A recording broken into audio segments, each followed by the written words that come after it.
Hello guys! Magandang araw!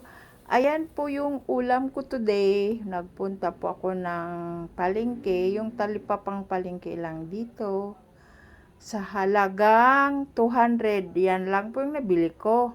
Dalawang taling talbos ng kamote, 4 pieces na galunggong na medium size, tapos kalahating kilong tahong, din sibuyas, 4 na piraso yan, 20, tapos 10 pisong kamatis.